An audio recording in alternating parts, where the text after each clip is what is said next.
ഹരേ കൃഷ്ണ. ഗുരുവായൂരപ്പ. ഇന്ന് ഭജഗോവിന്ദത്തിലെ കുറച്ച് വരികൾ നോക്കാം. അപ്പോൾ ശങ്കരാചാര്യർ രചിച്ച ഭജഗോവിന്ദം അതിലെ ശ്ലോകങ്ങൾ വളരെ ലളിതമാണ്. എന്നാൽ അത് കാണാപ്പാടമൊക്കെ പഠിക്കുന്ന കുട്ടികൾക്ക് സന്ധ്യയ്ക്കൊക്കെ ഇത് ചൊല്ലി പഠിക്കാം. കാരണം നമ്മുടെ ജീവിതത്തിൽ വളരെ ജീവിതത്തിൽ നമ്മൾ വിവേകത്തോടെ എങ്ങനെ ഈ ലോകത്ത് ജീവിക്കണം എന്നൊക്കെ നമുക്ക് തരുന്ന നല്ല ലളിതമായ സന്ദേശങ്ങൾ അടങ്ങുന്നതാണ്. അപ്പോൾ ഇങ്ങനെയുള്ള കൃതികളൊക്കെ പഠിക്കുന്നത് കുട്ടികൾക്കും നല്ലതാണ്. അപ്പോൾ ഭജഗോവിന്ദം നമുക്ക് ഒരു ജീവിതത്തിന് ഒരു വഴികാട്ടിയായിട്ടുള്ള ഒരു കൃതിയാണ് ശങ്കരാചാര്യരുടെ. അപ്പോൾ ശങ്കരാചാര്യരുടെ ഈ കൃതിയെ പ്രകരണ ഗ്രന്ഥം എന്നാണ് പറയുന്നത്. പ്രകരണ ഗ്രന്ഥം, അതായത് ശങ്കരാചാര്യരാൽ രചിച്ചത്. അപ്പോൾ ഈ ഒരു ഇതിൽ നമ്മൾ കുറേ ജീവിതത്തിൻ്റെ ആ ഒരു എന്താ പറയുക, വളരെ നിസ്സാരത എന്നല്ല, ആ ഒരു ജീവിതം നമുക്ക് വളരെ ശ്രദ്ധിച്ചാണ് അത് കൊണ്ട് നടക്കേണ്ടത് എന്നുള്ള കാര്യങ്ങളൊക്കെ പറയുന്ന കുറേ ശ്ലോകങ്ങളാണ് നമ്മൾ കണ്ടത്. പിന്നെ നമ്മൾ ആശയുടെ പുറകെ ഓടരുത്, അതായത് ആശ ആണ് എല്ലാ ദുഃഖങ്ങൾക്കും കാരണം, ഇങ്ങനെയുള്ള കുറേ കാര്യങ്ങൾ. പിന്നെ അതുപോലെ തന്നെ എങ്ങനെയാണ് ഒരു നല്ല മനുഷ്യനായിട്ട് ഈ സമൂഹത്തിൽ ജീവിക്കേണ്ടത്, അങ്ങനെ വളരെ നമുക്ക് ആവശ്യമുള്ള കുറേ നിർദ്ദേശങ്ങൾ അടങ്ങുന്നതാണ് ഇതിലെ ചെറിയ ചെറിയ പദ്യങ്ങളെന്ന് പറയാം. അപ്പോൾ ഇനി അടുത്ത കുറച്ച് ശ്ലോകങ്ങൾ വായിക്കാം. എല്ലാ ഗുരുക്കന്മാർക്കും നമസ്കാരം. ശങ്കരാചാര്യ പാദങ്ങളിൽ പ്രണാമം. ഗണേശായ നമ. സരസ്വതി നമ. സുരമന്ദിരതരുമൂലനിവാസ ശയ്യാഭൂതലമജിനം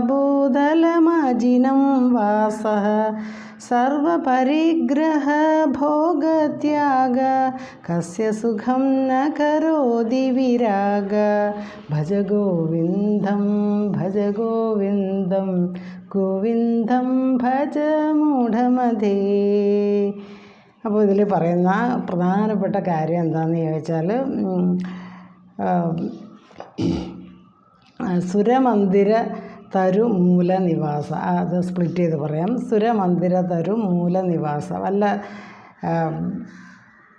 സുരമന്ദിരം ദേവാലയം, അതിൻ്റെ തരുമൂലം എന്ന് പറഞ്ഞാൽ മരച്ചുവട്ടിൽ നിവാസ താമസിക്കുന്നു. ഭൂതലം ശയ്യ, വെറും നിലത്ത് തന്നെ കിടക്കുന്നു. അജിനം വാസ, മാൻതോലാണ് വസ്ത്രം. പിന്നെ സർവപരിഗ്രഹ ഭോഗത്യാഗ, തനിക്ക് തൻ്റേതായിട്ട് വല്ലത് നേടണമെന്നോ ഭുജിക്കണമെന്നോ ഒന്നും ഒരാഗ്രഹമില്ലാതെ സർവം എല്ലാം ത്യജിക്കുക. വിരാഗ, അത്തരത്തിലുള്ള വൈരാഗ്യം. കസ്യ സുഖം ന കരോതി, ആർക്കാണ് സുഖം പ്രദാനം ചെയ്യാത്തത്. അതാണ് അതിൻ്റെ ആ സ്പ്ലിറ്റ് ചെയ്തിട്ടുള്ള ഒരു വരികളാണ് ഞാനിപ്പോൾ പറഞ്ഞത്. അപ്പോൾ ഇനി ഇതിൽ സുരമന്ദിരതൊരു മൂലനിവാസ എന്ന് പറഞ്ഞാൽ എവിടെയെങ്കിലും മരച്ചുവട്ടിലൊക്കെ കിടന്നുറങ്ങുന്ന ഒരു യോഗി, അല്ലെങ്കിൽ ചില ആളുകളൊക്കെ എല്ലാം ഉപേക്ഷിച്ച് അങ്ങനെയൊക്കെ പോകുന്നവരില്ലേ. പിന്നെ ശയ്യാഭൂതലം അജിനം വാസ, പിന്നെ കിടക്കയും അങ്ങനെ സുഖങ്ങളിലൊന്നും ഇരിക്കാതെ എവിടെയെങ്കിലും നിലത്തൊക്കെ കിടന്നുറങ്ങി വളരെ ജീവിതത്തെ വളരെ ലളിതമായിട്ട് കൊണ്ട് നടക്കുന്ന ആളുകൾ.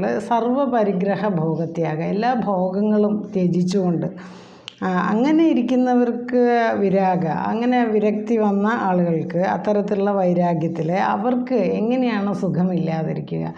അപ്പോൾ യഥാർത്ഥത്തിൽ നമ്മൾ ഒരുപാട് ഭോഗങ്ങളിൽ ജീവിക്കുമ്പോഴാണ് നമുക്ക് ശരിക്കും പറയുകയാണെങ്കിൽ പെട്ടെന്ന് നമുക്ക് പല ദുഃഖങ്ങളിലേക്ക് നമ്മൾ പോകുന്നത്. കാരണം നമ്മൾ ഒരു സുഖത്തിൻ്റെ ആ ഒരു ലെവലിൽ നിൽക്കുമ്പോൾ നമുക്ക് എന്തെങ്കിലും ഒരു ചെറിയ വ്യത്യാസം വരുമ്പോൾ നമുക്കത് ഉൾക്കൊള്ളാൻ കഴിയില്ല. അങ്ങനെയാണ് നമ്മൾ പല ദുഃഖങ്ങൾ നമുക്ക് പറയുന്നത്.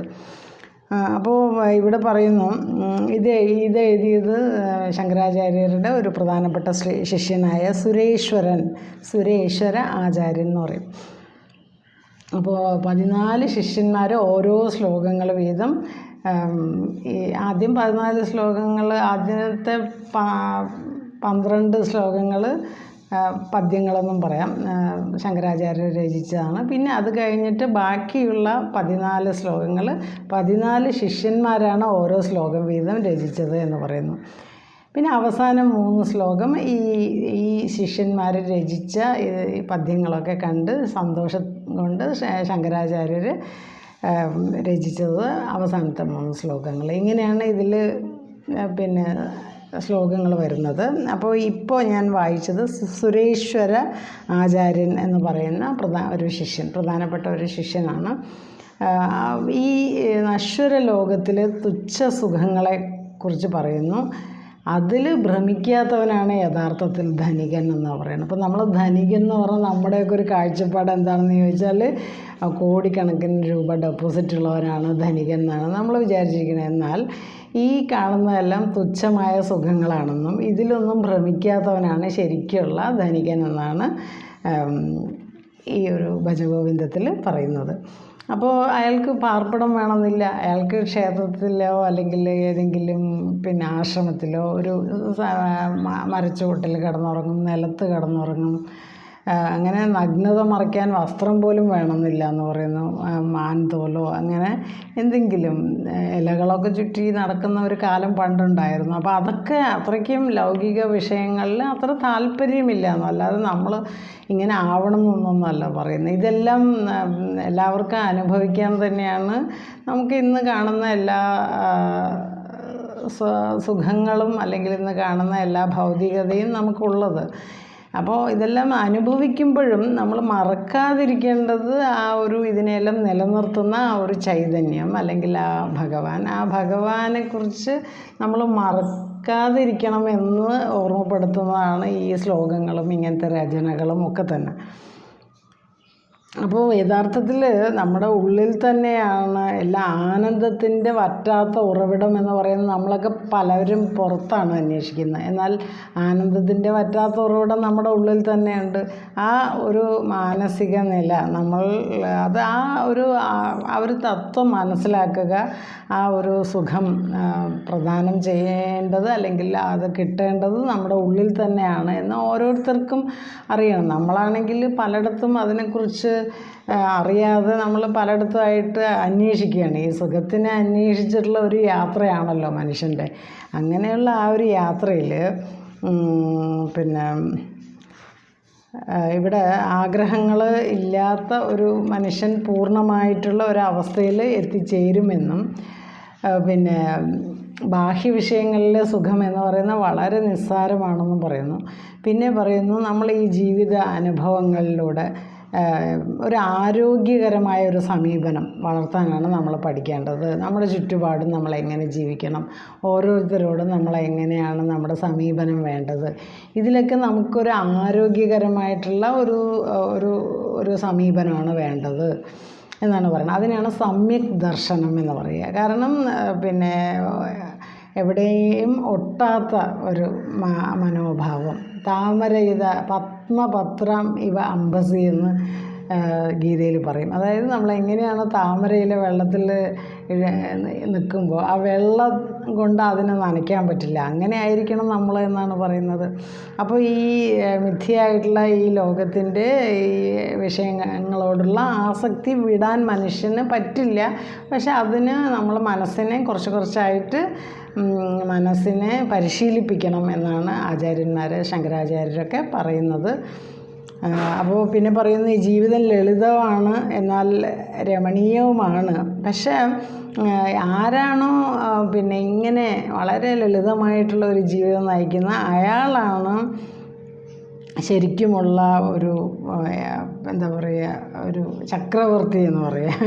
അപ്പോൾ അയാളാണ് ഏകാന്തതയിലെ ആനന്ദം അനുഭവിച്ചുകൊണ്ട് അയാൾ വിശ്രമിക്കും. അയാൾ എവിടെ ഇരുന്നാലും അയാൾക്ക് സുഖങ്ങളും വലിയ ഒന്നും വേണമെന്നില്ല അയാൾക്ക്. അപ്പോൾ അതാണ് ആ ഒരു എങ്ങനെ ആയിരിക്കണം ഒരു യോഗി അല്ലെങ്കിൽ സാധാരണക്കാരന് പോലും ഇതെല്ലാം ബാധകമാണ്. അപ്പോൾ ഈ പറയുന്നതൊക്കെ അപ്പോൾ അപ്പോൾ വലിയ ഡൺലപ്പിൻ്റെ മെത്ത ഉള്ളത് കൊണ്ട് കിടത്തം അല്ലെങ്കിൽ ഉറക്കം സുഖമാവുമോ? ഇല്ല. കിടക്ക വലിയ പണം കൊടുത്ത് വാങ്ങിയിട്ട് കാര്യമില്ല. പക്ഷെ ഉറക്കം കിട്ടണമെങ്കിൽ നമ്മളുടെ മനസ്സാണ് പാകപ്പെടേണ്ടത്. അതാണ് പറയുന്നത്. അപ്പോൾ ഒരു നല്ല നമ്മളുടെ മനസ്സ് നല്ലതാണെങ്കിൽ, ചിന്തകൾ നല്ലതാണെങ്കിൽ ഒരു മനസ്സിന് അലട്ടലുണ്ടാവില്ല. അപ്പോഴെന്താണെന്ന് വെച്ചാൽ നമുക്ക് പിന്നെ നമ്മുടെ ജീവിതത്തെ നന്നായിട്ട് കൊണ്ടുപോകുക. അപ്പോൾ എവിടെ കിടന്നാലും ഉറങ്ങാം, എന്ത് ആഹാരം എന്ത് കിട്ടിയാലും നമുക്കത് മതി. അങ്ങനെ നമ്മൾ ലളിതമായിട്ടുള്ള ഒരു ജീവിതത്തെക്കുറിച്ചാണ് പറയുന്നത്. പക്ഷേ ഇന്ന് ആ ഒരു ലളിതമായിട്ടുള്ള ജീവിതത്തെക്കുറിച്ച് പറഞ്ഞാൽ തന്നെ അത് മനസ്സിലാവില്ല. കാരണം അത്രയും നമ്മൾ ഒരു ഭൗതികതയുടെ ഒരു തലത്തിലാണ് നമ്മുടെ ഇന്നത്തെ ഒരു ലോകം പോകുന്നത്. അപ്പം അതിനെ വെട്ടിപ്പിടിക്കാൻ വേണ്ടി ഇങ്ങനെ നമ്മൾ ഓടുന്നു എല്ലാവരും.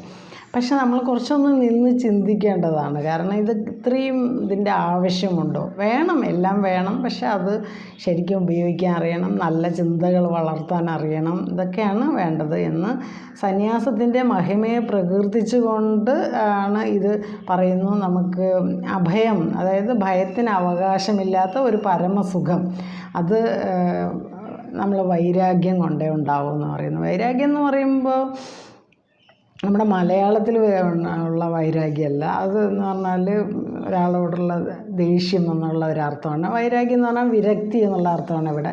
അപ്പോൾ ഭയമില്ലാത്ത ഒരവസ്ഥയിൽ മാത്രമേ വൈരാഗ്യം ഉണ്ടാവൂ എന്നും ഈ ആചാര്യൻ പറഞ്ഞു നിർത്തുന്നു. പിന്നെ അടുത്ത ശ്ലോകം ചൊല്ലാം. യോഗരഥോ വാ ഭോഗരഥോ വാ സംഗരഥോ വാ സംഗവിഹീന യസ്യ ബ്രഹ്മണി രമതേ ചിത്തം നന്ദതി നന്ദതി നന്ദത്യേവ ഭജ ഗോവിന്ദം ഭജ ഗോവിന്ദം ഗോവിന്ദം ഭജ മൂഢമതേ.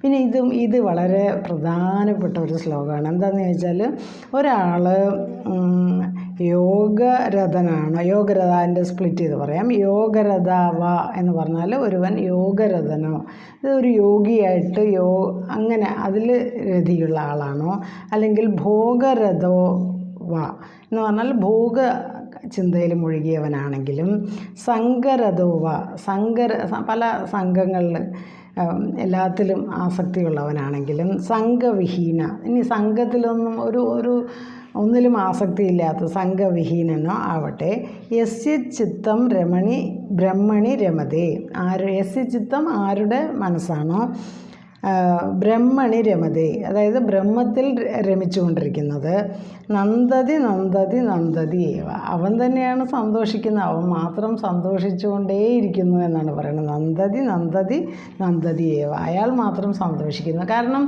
നമ്മൾ എന്ന് പറയുമ്പോൾ നമ്മുടെ സന്തോഷം എന്ന് പറഞ്ഞാൽ പലരുടെയും കയ്യിലാണ്. അപ്പോൾ പിന്നെ ചിന്മയാനന്ദ സ്വാമികളൊക്കെ പറയും, don't put the key of your happiness into someone else's pocket എന്ന് പറയും. നിങ്ങളുടെ സന്തോഷത്തിൻ്റെ താക്കോൽ വേറൊരാളുടെ പോക്കറ്റിൽ ഇട്ട് വയ്ക്കരുതെന്ന്. കാരണം നമ്മുടെ സന്തോഷം നമ്മുടെ കയ്യിലായിരിക്കണം. എന്ന് പറഞ്ഞാൽ നമ്മുടെ പ്രവൃത്തികളൊക്കെ തന്നെയായിരിക്കും ചിലപ്പോൾ നമ്മളുടെ സന്തോഷം ഇല്ലാതെയാക്കുന്നത്. അതുകൊണ്ട് നമുക്ക് തീരുമാനിക്കാം സന്തോഷം വേണോ വേണ്ടയോ എന്നുള്ളത്. അതാണ് പറയുന്നത്. അപ്പം ഇതിൽ പറയുന്നു, എങ്ങനെ ജീവിച്ചാലും കുഴപ്പമില്ല, യോഗിയായിട്ട് ജീവിക്കാം, ഭോഗിയായിട്ട് ജീവിക്കാം. അതാണ് യോഗരഥോവ, ഒന്നുമില്ലെങ്കിൽ യോഗിയായിട്ട് ജീവിക്കാം, അല്ലെങ്കിൽ ഭോഗരഥോവ അല്ലെങ്കിൽ ഭോഗിയായിട്ട് ജീവിക്കാം. സംഘരഥോവ സംഘവിഹീന, ഇനി പല സംഘവിഹീന ഏകാന്തതയിൽ ജീവിക്കാം, അല്ലെങ്കിൽ സംഘരഥം എന്ന് പറഞ്ഞാൽ എല്ലാവരുടെയും മധ്യത്തിൽ ജീവിക്കാം. എങ്ങനെ ജീവിച്ചാലും യസ്യ ബ്രഹ്മണി രമതേ ചിത്തം, ആരുടെ മനസ്സാണ് ഇങ്ങനെ ആ ബ്രഹ്മത്തിൽ തന്നെ ഉള്ളത്. ബ്രഹ്മം എന്ന് പറഞ്ഞാൽ ഈശ്വരൻ ചിന്തയിൽ, അല്ലെങ്കിൽ ഭഗവാൻ എന്ന് പറയുന്ന ഒരു വലിയ തത്വത്തെ അറിഞ്ഞുകൊണ്ട് അതിൽ നിൽക്കുന്ന മനസ്സിന് എപ്പോഴും സന്തോഷമാണെന്നാണ് പറയുന്നത്. അതുകൊണ്ടാണ് നമ്മുടെ യോഗിവര്യന്മാർ, ഇപ്പോൾ ശങ്കരാചാര്യ സ്വാമികൾ, അതുപോലെ നാരായണ ഗുരുദേവൻ, പിന്നെ ഇപ്പോൾ ഇങ്ങോട്ടൊക്കെ വന്നാൽ ഇപ്പം അമൃതാനന്ദമയി, ചിന്മയാനന്ദ സ്വാമികൾ, അതുപോലെ ഇങ്ങനെയൊക്കെ ഉള്ളവർ, അവരുടെ സന്തോഷം ഒരു വസ്തുക്കളിലല്ല. കാരണം അവരെപ്പോഴും സന്തോഷം അവരിൽ നമ്മൾ കാണുന്നു എന്ന് പറയുമ്പോൾ അവരുടെ ചിത്തം, അവരുടെ മനസ്സ് സുന്ദര മന്ദിരമാണെന്ന് പറയുന്നു. അവിടെ ഒരു കാലുഷ്യമൊന്നുമില്ല. അപ്പം മനസ്സ് ശുദ്ധമായാൽ മാത്രമേ സന്തോഷം ഉണ്ടാവുള്ളൂ. അതാണ് പറയുന്നത്. ഏത് മനസ്സിലാണോ യസ്യ ബ്രഹ്മണി രമതേ ചിത്തം, ആരുടെ മനസ്സാണോ പിന്നെ ഭഗവാനിൽ രമിക്കുന്നത് അവിടെ നന്ദതി നന്ദതി നന്ദത്യേവ, അവിടെ എപ്പോഴും സന്തോഷം മാത്രമായിരിക്കും എന്നാണ് പറയുന്നത്. അപ്പം നമ്മൾ ഇതിൽ നിന്ന് മനസ്സിലാക്കേണ്ടത് എന്താണെന്ന് ചോദിച്ചാൽ, നമ്മളൊക്കെ എപ്പോഴും പല ആഗ്രഹങ്ങളുടെ പുറകെ ഓടുന്നതുകൊണ്ട് നമുക്കൊരിക്കലും ഭഗവാനിൽ മനസ്സ് വയ്ക്കാൻ പറ്റില്ല. കാരണം നമ്മളൊരു ചടങ്ങ് പോലെ അമ്പലത്തിലൊക്കെ പോവും, ഇങ്ങനെ പ്രാർത്ഥിക്കും, അത്രയൊക്കെ തന്നെ. അപ്പോൾ അതല്ല ശരിക്കുള്ള ഭക്തി എന്ന് പറഞ്ഞാൽ. അപ്പോൾ ഒരു ഭക്തൻ എന്ന് പറയുമ്പോൾ എല്ലാ സമയവും അല്ലെങ്കിൽ എന്ത് ചെയ്യുമ്പോഴും ഇതെല്ലാം ഭഗവാനാണ് എന്ന് അറിയുന്ന ഒരു മനുഷ്യനാണ് ശരിയായിട്ടുള്ള ഒരു ഭക്തൻ. അപ്പോൾ ഇതെല്ലാം ഈ പ്രപഞ്ചം മുഴുവൻ നിയന്ത്രിക്കുന്ന ഭഗവാനാണ്. ആ ഒരു ചിന്ത അല്ലെങ്കിൽ ആ ഒരു ബോധശക്തി, ബോധശക്തിയെക്കുറിച്ച് നമുക്കൊരു അറിവുണ്ടായിരിക്കണം. അപ്പോഴാണ് അയാളാണ് ശരിക്കുള്ള ഒരു പരമഭക്തൻ എന്ന് നമ്മുടെ ശാസ്ത്രങ്ങൾ പറയും. അപ്പോൾ സ്വാർത്ഥതയോടെ അയാൾക്ക് പ്രവർത്തിക്കാൻ പറ്റില്ല. ഈ ബാഹ്യലോകത്തെ ഒന്നും തന്നെ അയാൾ ഇച്ഛിക്കുന്നില്ല. അയാൾക്ക് അതിൻ്റെ ഒന്നും ആവശ്യമില്ല. കാരണം നമ്മൾ ഓരോന്നും ആഗ്രഹിക്കുന്ന എന്തിനാണ്? നമുക്ക് സുഖം, സന്തോഷത്തിന് വേണ്ടി. നമുക്ക് അല്ലാതെ തന്നെ സുഖമുണ്ടെങ്കിൽ നമ്മൾ വേറൊന്നും ആഗ്രഹിക്കില്ലല്ലോ. അതാണ് നമ്മുടെ ഈ ശാസ്ത്രങ്ങൾ പറയുന്നത്. അപ്പോൾ ഒരു ജീവൻ മുക്തൻ എന്ന് പറയും. ഒന്നിലും നമ്മൾ ഒട്ടാതെ ജീവിക്കുക, അയാളെയാണ് ജീവൻ മുക്തൻ എന്ന് പറയുന്നത്. അപ്പോൾ ഏത് സാഹചര്യത്തിൽ ജീവിച്ചാലും അയാൾ സന്തോഷം അനുഭവിക്കുന്നു എന്ന് പറഞ്ഞാൽ സാഹചര്യങ്ങളല്ല അയാൾക്ക് സുഖവും ദുഃഖവും കൊടുക്കുന്നത് എന്നാണ് അതിൻ്റെ അർത്ഥം. പിന്നെ പണം കിട്ടിയാലും പണം കിട്ടിയില്ലെങ്കിലും സന്തോഷമാണ്. ആളുകളുടെ ഇടയിൽ ഇരുന്നാലും സന്തോഷമാണ്. ഇനി ഒറ്റയ്ക്ക് ഏകാന്തതയിൽ കാട്ടിലൊക്കെ പോയി ഇരുന്നാലും അയാൾക്ക് സന്തോഷമാണ്. അപ്പോൾ ജീവിത വിഷയങ്ങളെ അനുഭവിക്കാൻ പഠിക്കുകയും പിന്നെ അതിലൊന്നും കുലുങ്ങാതെ പിന്നെ നല്ലത് വന്നാലും ചീത്ത ആയിട്ടുള്ള അനുഭവം വന്നാലും അതെല്ലാം ഒരേപോലെ, അതാണ് സമ്യക് ദർശനം എന്ന് പറയുന്നത്. അതാണ് അയാൾ ബ്രഹ്മമായിട്ട് തന്നെ മാറും എന്നാണ് പറയുന്നത്.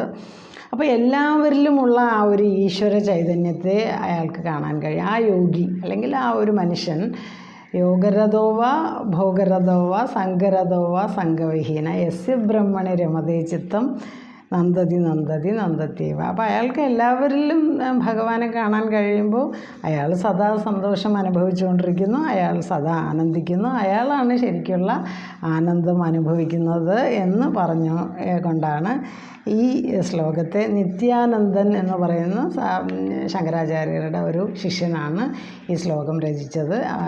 അപ്പോൾ ഈ 2 ശ്ലോകങ്ങൾ ശങ്കരാചാര്യരുടെ പാദങ്ങളിൽ സമർപ്പിക്കുന്നു. അപ്പോൾ ഈ 2 ശ്ലോകങ്ങൾ ഒരിക്കൽ കൂടെ വായിക്കാം. സുരമന്ദിര തരുമൂല നിവാസ ശയ്യാഭൂതലമജിനം വാസ സർവപരിഗ്രഹ ഭോഗത്യാഗ കസ്യ സുഖം ന കരോതി വിരാഗ യോഗരഥോ വാ ഭോഗരഥോ വാ സംഗരഥോ വാ സംഗവിഹീന യസ്യ ബ്രഹ്മണി രമതേ ചിത്തം നന്ദതി നന്ദതി നന്ദത്യേവ ഭജ ഗോവിന്ദം ഗോവിന്ദം ഭജ മൂഢമതേ എന്ന് പറഞ്ഞാണ് ഈ ഒരു ശ്ലോകം അവസാനിപ്പിച്ചിരിക്കുന്നത്. അപ്പോൾ ഇത്രയും ഭാഗങ്ങൾ ഭഗവാന് സമർപ്പിക്കുന്നു. ഹരേ കൃഷ്ണ. ഗുരുവായൂരപ്പ. ശങ്കരാചാര്യ സ്വാമികൾക്ക് പ്രണാമം. സർവം ശ്രീകൃഷ്ണാർപ്പണമസ്തു. ഓം തത്സത്.